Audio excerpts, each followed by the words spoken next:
Wild sockeye salmon. It's the most iconic fish on BC's coast. But getting this sustainable, high-quality seafood to the table is more challenging than most Canadians realize. Today, we're going to see how wild salmon is harvested and learn all about the hands that touch this fish on its journey from the sea to our tables. I'm Robert Clark. As a chef, I have spent my entire career in the pursuit of sustainable seafood. I'm Carmen Ruiz. Laza. As a consumer, I've made sourcing local Canadian seafood my mission. Rob and I are going to take you on a journey.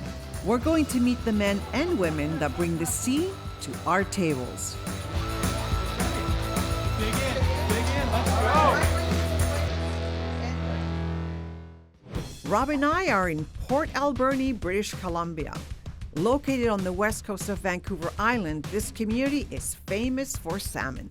Situated at the head of the Alberni Inlet, Port Alberni is part of the traditional territory of several First Nations who have been harvesting salmon around here forever. Now, the waters of the Alberni Inlet are a hub for commercial, sport, and Aboriginal fisheries. We are here today because there's 5 wild British Columbia species of salmon. We're here for sockeye. Sockeye. Barkley Sound is famous for sockeye. Port Alberni is famous for sockeye. Sockeye is one of the 5 commercially harvested salmon species in British Columbia. Noted for its bright red flesh and firm texture, sockeye is king of the West Coast. And what makes sockeye so popular? There's the saying, fat is flavor. So in seafood, that is also true. The oilier the fish, the more flavor. Salmon is high in omega-3. It's high in oils, high in fat. And the sockeye is the highest of them all. Salmon live in both fresh and salt water at different points of their lives. Key thing to know about wild British Columbia salmon, it's born in a river, it goes out to sea, it eats for 2 to 4 years, 5 years, fattens itself up, and comes back to the exact same spot it was born in. In the case of our sockeye, that spot is past Sprout Lake, a short trip up the Somas River from the head of the Alberni Inlet. But when they start to come back to the rivers, we start to harvest them. British Columbia's commercial fleet is a very selective fishery. These fishermen take great care to ensure that only the targeted species, in this case sockeye salmon, is harvested. Now the key to managing it is understanding how many you can harvest. So in this case, we're going to go get to see a fish ladder with a fish counter. By knowing the number of salmon that are returning to their birthplace to spawn, we can determine how many fish can be responsibly harvested. So we're fishing the ones that are in excess for what's necessary for next season. Yes, in the terminal fishery, we're fishing the excess, which is the most sustainable way to harvest because enough have already reached the spawning ground. This year, we're lucky. Estimates at the beginning of the season were that 350,000 sockeye would be returning. So far, 800,000 have returned. We were fortunate enough to be invited to the fish ladder near Sprout Lake by fisherman and conservationist Tom Tatouche. Tom is both a commercial and Aboriginal fisherman. He's been intimately involved in the harvesting and management of salmon for over 40 years. I started here when I was a kid. My first job was working in these ladders. Back in the day, we had homemade plexiglass boxes. We put it in the water and we counted fish. I'm a firm believer that we have to count before we can start harvest. We have to get an estimation of what the return is, rather than just harvesting and depleting the stock and then having it downgraded later. The counter, managed by the Hoopachasset First Nation, is a key tool that the Department of Fisheries uses to monitor the health of the salmon stock. Right here now is our electronic counter. We also have cameras. You see wires going through down there. We got a top view and a side view. This is part of what's going on across BC when you have co-management with the First Nations. Tom is a member of the Harvest Roundtable, a collaborative management system where sport, commercial, and Aboriginal fishermen work with the Department of Fisheries to maintain adequate stocks of salmon for future generations. It's very hard to disrespect a stakeholder if they're sitting at the same table. So you have to have a working relationship. Let's go fishing. Let's go fishing. Yeah, let's go fishing. Somas River flows through the heart of Port Alberni. Right now it seems calm, but under the water are thousands of sockeye. Salmon season is short and Tom is busy. He and his family take every opportunity to get out on the water while the fishery is open. I'm hoping to actually have an opportunity because Tom is not only fishes for his nation, but he also has a commercial fishing license. I'm hoping to get on his gill netter and see some action out here in Alberni Inlet. What's up, everybody? Tom, how you doing? Good. Okay, I'm trying to get over to this reef right here between these two reefs. Okay, watch your fingers, watch your toes. So if you look around the point over there, the fish will come around the point. So my hope is that we're going to get fish coming from the right and then fish coming straight up the gut. It'd be called catching if we were lucky all the time. But we're fishing. Take that, babe.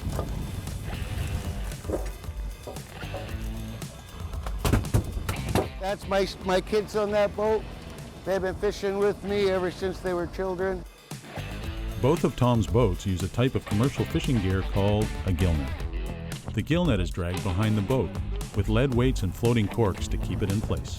And as the fish swim into it, they are caught at the largest point of their body, just behind the gills.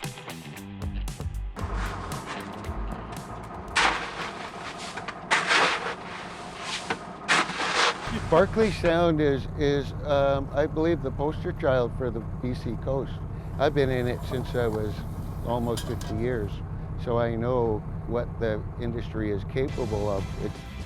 The commercial fleet aren't all gill netters like Tom. Many fishermen use trollers to catch the fish. They're caught by hook and line and then brought aboard by hand.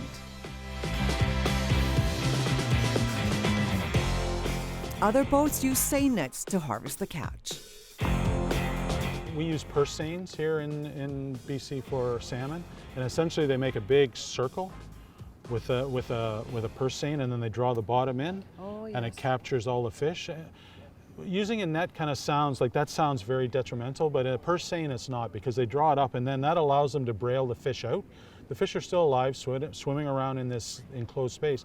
And if there's any non-targeted species, endangered species, inappropriate species, they can return them to the water. They can return them to the ocean unharmed. So I really like that method of harvesting seafood.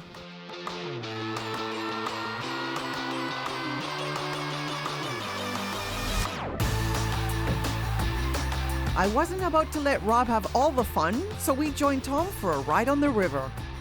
Woo! Exciting. So far we've been like on open water, but today Tom's taking us into the river. How much fish they're entitled to take or will take or want to take is all determined by how many fish have passed those ladders that we had an opportunity to see.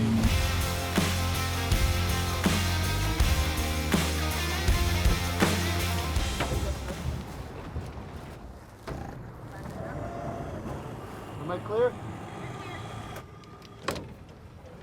I guess we are doing it. Hang on, showtime. Hang on tight.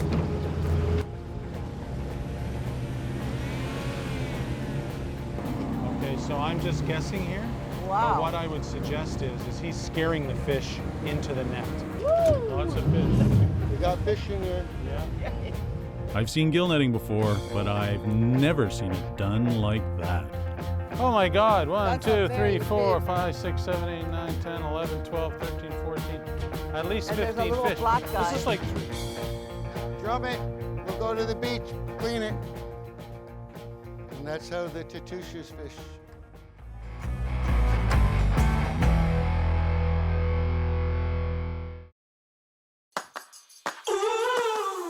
Rob and I have met fisherman Tom Tatouche and learned about how the salmon we eat at home is harvested by BC's fleet of commercial vessels. But how that fish gets from the fleet of commercial vessels to our plates is complicated, and there are many crucial steps along the way. Rob and I decide to head down to the docks to learn how the chain from fisherman to consumer works. So it comes out perfect from the ocean, but by the time it gets to me, all those steps have to be perfect in order for me to have a perfect fish. Exactly, and there's a number of people in between you and the harvester. One man who's come all the way from Kelowna to check out the catch is fishmonger John Crofts. John is a passionate advocate for improving the supply chain that connects fishers, processors, fishmongers, and finally, the consumer. He's so passionate that he travels over 500 kilometers to Port Alberni several times a season to forge connections with the fishermen whose catch he sells in his store. I'm a fishmonger by trade, and that's what my business is. And we also wholesale fish in the Okanagan Valley to all of the little independent restaurants there and some of the winery restaurants, including Cedar Creek. And so my job is to come down here and buy fish, check the quality, and mainly establish relationships with fishers and with people like Micah that operate the food hub plant here. Laza, do you want to add more to this? Yeah, so a lot of the boats that we deal with as a fishmonger are smaller boats. There'd be gill netters like Tom's boat, or other gill netters that operate in that fishery. But we also do buy seine fish from the test fishery as well, which is the Nita Marie, which does the test fishing for the DFO. Captain Brian of the Nita Maria is a salmon fisherman who also does stock testing for the Department of Fisheries. With them not knowing what's holding in those marine areas, they can't determine a run size or quotas for the different sectors to catch. So different sectors being sports fishermen, commercial fishermen, gill nets, and seines. So they like to have an idea of what's holding in the inlet so they can determine a run size and timing. Is the fish migrating straight through to the rivers, or is it holding? Barkley's pretty much the jewel of the southern coast here. This place for some reason has been well managed, and we're getting return after return each year where you're being able to get some commercial fishery.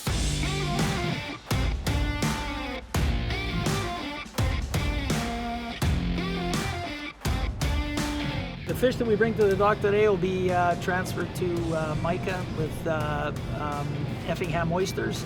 He'll do the processing of the fish, so he'll monitor the offload and he'll process the fish, and off the market very fresh. For any boat that I've fished on, I've always been one of the ones that looked after the fish. And I could always hear my father, if some, it doesn't matter how late it was or whatever it was, if that fish needed attention, you paid attention to it, because the minute you get to the dock, if something's wrong, it's all coming back to you. We feed the world, just like a farmer does. And fish, I could only see more and more of a demand for. I mean, it's healthy. It's, this stuff is sustainable, and why not? Why not eat it? It's some of the best protein, and the best thing for your health is fish. Micah Vibrugi runs a successful oyster business in the Alberni Inlet. And with a little encouragement from John, he has recently decided to expand into salmon processing. What Mike is able to do is take the fish that's landed that day while it's still in rigor and have it processed and cleaned, and then rack frozen right here, right in the plant. 3 of my employees, they got really excited because John was their teacher 5 months ago. And so they're dealing with the fish, and it's going to John. They see the whole chain, how it's happening. It builds on itself. It's a real win-win. I believe you two are the future.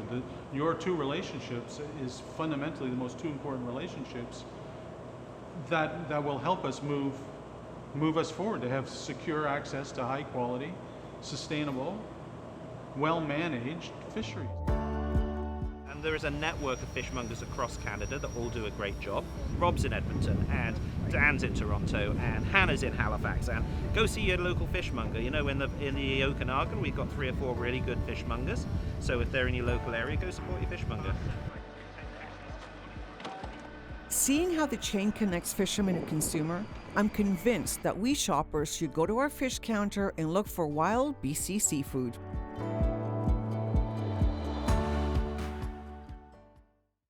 Brought to you in part by Ocean Regenerative Aquaculture and CKR Seaweed. Your Nation's Table is brought to you in part by Cedar Creek Estate Winery. Our fisherman Tom Tatouche and his family has invited us to a Hupachasset First Nation cultural site. We're right on the shores of Sprout Lake, near where the sockeye he caught were returning to spawn. Right now we're at the Hoopachessa First Nation cultural site. What we have here is where our children and everyone come to relief and stress from everywhere in town and all of our daily lives. Tom's going to show us a traditional salmon barbecue, and I am thrilled to see how he does this close up. That's quite a fire we got going. It's getting warm. We need it toasty. We need it really hot. The process is what we're going to do is we're going to grab a sockeye that hasn't been cleaned yet, and we're going to clean it through the back, and we're going to open it up, and we call it butterflying. Okay, so for the head, we run it around the collar.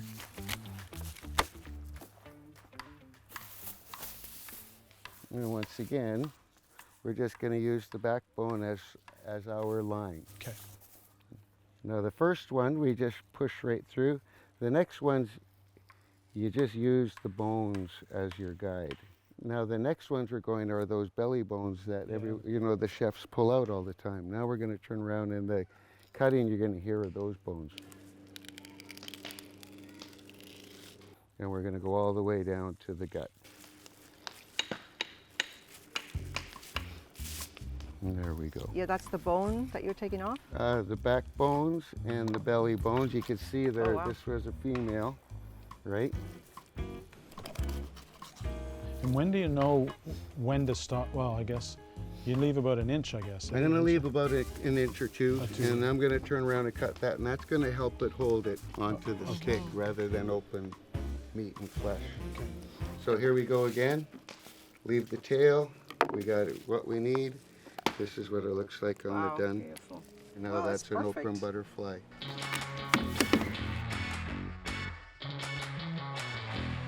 Now for support, what we're going to do is put these across here and sandwich it. And perfect. There we go. Nice. And we'll just put this on the fire over the open flame, and then this will just be butterflied and held open. Can I do the next one? Well, let's do what we need to do first, and then we'll let you let you fly at it. This is once in a lifetime, isn't it, Rob? Yep. Certainly is. Yeah. What I'm going to do is dry the front up a little bit, and then what I'll do is I'll cook it through the back first. But what I want to do is dry it up. Like, that's a lot of heat. That's a lot of heat. What's great, there's also smoke being incorporated in the whole thing. Our fire is cooking pretty good. So what I'll do is I'll just smell it. turn these around because our fire is getting pretty warm. Oh, wow, look at that color. Tom has invited me to contribute my own salmon dish to the meal, so I thought I would do a version of his cedar salmon that's adapted for the home barbecue. Though I get a sense I'm going to be hard-pressed to match what Tom's got going on by that fire. I'm just going to portion it up, make it easier after it's cooked. And it's really simple. I'm just going to marinate this for about an hour.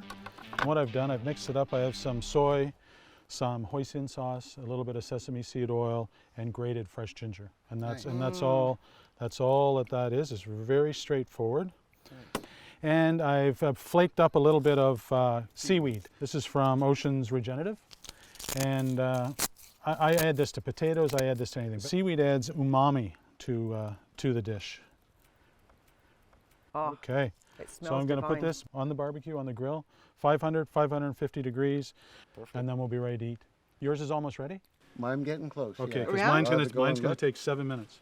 We're so good to go then. why don't I set the table Oh, Okay. okay. and get ready for our meal? How's that? Thank you. So let's Should, get this. should I open that for you? Nah. No, you yeah, got if it all? like, I got it all. Okay. Normally I have to do it at Whoa. home. Okay. So. Oh yeah. If Yeah, that's it's perfect. right, it's going to be great. 7 minutes. Start the clock. Okay, I'm going to right. wash my hands, and then we'll get going. While Rob cleans up, I'm going to set the table. It's been a long day, and I'm sure everyone is excited to eat this delicious meal. Oh, here we go, Rob. Hot fish coming through. Okay. Here, we'll grab mine. The second too. best salmon you're going to taste today. Here you go, Rob. Here's mine. Wow. Oh my. Wow, that is so natural. No spices, just straight sockeye and cedar and smoke and fire. And love. And love. And love.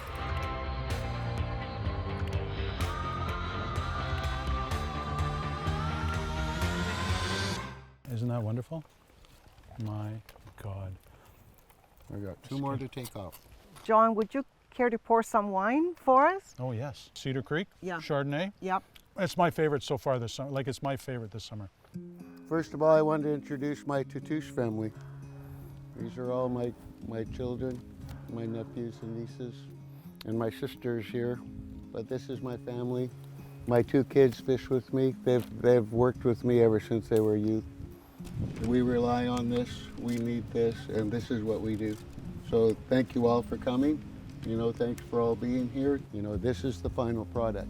This is where our product ends up. It's on the same table as everyone else. We may cook it in different ways. We may cook it at different visions, but we bring it to our table, and that's what it's for. Thank you, Tom, for having Chef and I on this journey with you. You've been just an incredible example of how to do it right. Thank you. So thank you, and thank you to your family for all your hospitality. And thank you, John and Anne-Marie, for talking to us about how to buy the right seafood at the shop. And Micah and Victoria, thank you for showing us who brings it in and how to take good care of it. So thank you for that. And thank you for the magic and the wonder of where we are right now. And thank you, Port Alberni. On behalf of the Tatouches, let's dig in.